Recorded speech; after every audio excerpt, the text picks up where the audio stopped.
व्यक्ति जिनका महत्व समाज को दशा और दिशा दिखाने में बहुत ज़्यादा हो जाता है, उनके बताए हुए मार्ग पर चलकर बच्चे इस समाज को नई दिशा देते हैं। ऐसी ही एक शख्सियत बहुमुखी प्रतिभा के धनी प्रधानाचार्य डॉक्टर अशोक चानी साहब से निवेदन करूंगा वो आए और अपने उद्बोधन से हम सभी को लाभान्वित करें।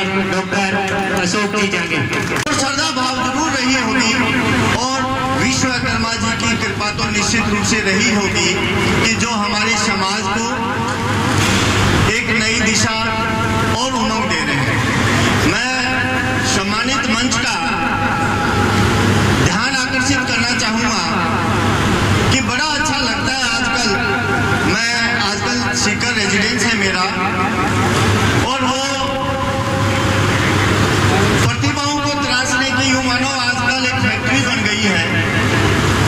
और मुझे अच्छा लगता है जब वहाँ की बड़ी बड़ी नामचीन इंस्टीट्यूट अपने फ्लेक्स लगाती है, और उन फ्लेक्स में कोई ऐसा फ्लेक्स मुझे आज तक नहीं दिखा जिसमें किसी जांगीर बच्चे का नाम नहीं हो।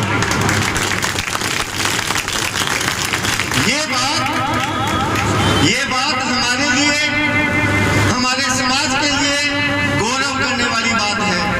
मैं कई संस्थाओं में गया, वहाँ के प्रतिभावान सम्मान समारोह में गया, मुझे वहाँ के जो प्रतिभावान जो लिस्ट पढ़ी गई थी उनमें जो जांगीर सुथार जो आगे टाइटल सुनने में मिले वो लगभग 10 और 15% बच्चे मिले।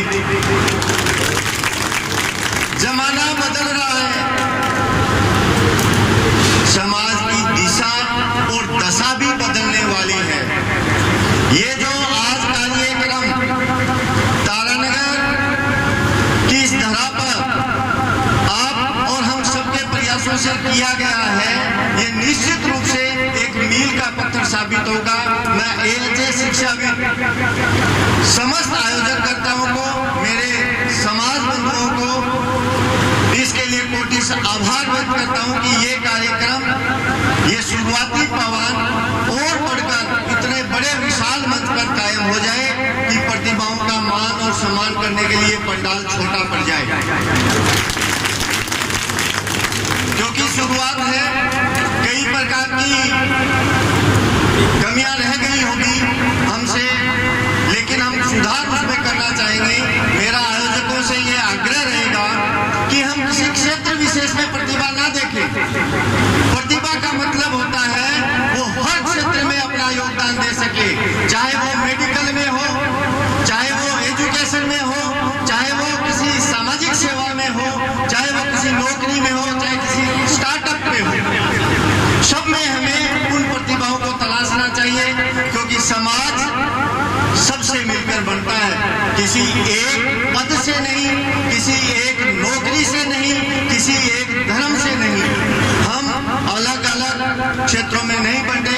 राजनीतिक अपना एक क्षेत्र है, शिक्षा अपना एक क्षेत्र है, व्यवसाय अपना क्षेत्र है। सब में हमें जो बच्चे प्रतिभाओं को तलाश रहे हैं उनका मान और सम्मान करना चाहिए। मैं एक छोटी सी बात बता देना चाहता हूँ यहाँ पर।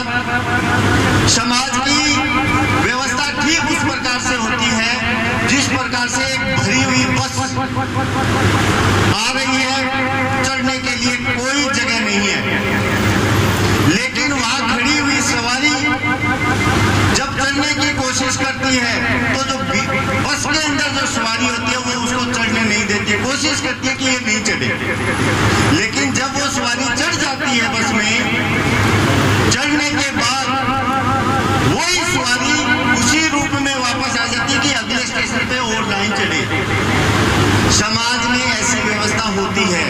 मेरा उन बस में चढ़े हुए समाज बंधुओं से आग्रह है, चाहे वो किसी भी बस में चढ़े हुए हों, व्यवसाय में चढ़े हों, सेवा में चढ़े हों, राजनीतिक में चढ़े हों, कृपया करके जब बस रुके, समाज बंधु इंतजार कर रहा होता है कि मैं इस बस में चढ़ूं, तो अपना एक हाथ आगे करके उसको चढ़ा लीजिए।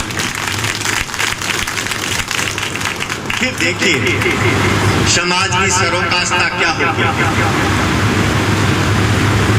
आप सब इतने व्यस्तम समय में समाज के लिए समय दिया, उसके लिए कोटि आभार। लेकिन इस मंच पर जो विराजमान है उनसे मेरा एक विशेष आग्रह है, विशेष वो ये आग्रह है, समाज उत्थान में यदि एकमात्र रास्ता हमें चुनना पड़े, एकमात्र रास्ते बहुत हैं, लेकिन आपको यदि कोई कह दे कि एक रास्ता चुनना है समाज सुधार के लिए, तो वो रास्ता जाता है शिक्षा के द्वार से।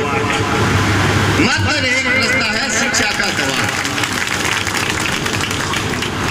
उस शिक्षा के द्वार पर जाने वाले रास्ते को हम सब फूल पर फूल बिछा दें और हमारे समाज का हर बच्चा, ऐसा कोई बच्चा नहीं हो जो उस रास्ते पर जाते हुए उसको कोई कांटे लगे। और ये काम ये मंच कर सकता है, अब ये प्रबुद्ध जो समाज के लोग हैं वो कर सकते हैं।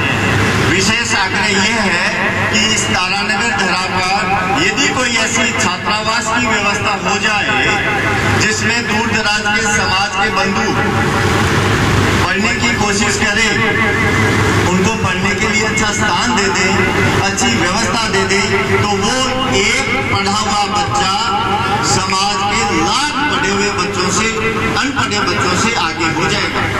और जब वो पढ़ लिख लेगा, अपने पैरों पर खड़ा हो जाएगा, तो समाज को नई दिशा देने वाला, नई दशा देने वाला बन जाएगा। मैं मेरी वाणी को विराम देते हुए एक बार आपसे उद्घोष करवाना चाहूंगा विश्वकर्मा जी का। विश्वकर्मा भगवान की, विश्वकर्मा भगवान की। धन्यवाद। जोरदार तालियों से स्वागत करें। बहुत ही शानदार बात डॉक्टर अशोक जी जांगिड़ ने बताई। और साथ में शिक्षा ही वो मार्ग है जिसके माध्यम से हम अपने समाज को आगे बढ़ा सकते हैं। एक बहुत ही बड़ा संदेश डॉक्टर अशोक जी ने हम तक पहुंचाया। साथ ही साथ अशोक जी ने ये बताया कि ये जो पहला कार्यक्रम है उसमें हो सकता है कि कुछ खामियां हो, लेकिन आने वाले जो कार्यक्रम होंगे उनमें सभी खामियां दूर किए जाने का पूरा प्रयास रहेगा। क्योंकि दो पंक्तियों के साथ में मैं अगले वक्ता को बुलाऊंगा कि मुश्किलें आपके इरादे आजमाती है, मुश्किलें आपके इरादे आजमाती है, स्वप्न के पर्दे निगाहों से हटाती है। हौसला मत हार, गिर करो मुसाफिर, क्योंकि ठोकरें इंसान को चलना सिखाती है, ठोकरें इंसान को चलना सिखाती है। इसी कार्यक्रम में बहुत ही बढ़िया पूर्ण जी, किसी कवि ने कहा है कि नामुमकिन कुछ भी नहीं जमाने में, नामुमकिन कुछ भी नहीं जमाने में, हर उम्मीद का दीपक जलाना तो होगा। कौन कहता है छलनी में नहीं ठहरता पानी, कौन कहता है छलनी में नहीं ठहरता पानी, पर बर्फ के जमने तक हाथ लगाना तो होगा। हमें पूरे समाज को आगे लेकर के जाना है और उम्मीद का दामन कभी नहीं छोड़ना। 12वीं क्लास की सूची अति शीघ्र आपके सामने पढ़ी जाएगी, लेकिन इससे पहले हमारे बीच में बीकानेर से LIC DO पद पर कार्यरत श्रीमान श्याम सुंदर जी उपस्थित हैं।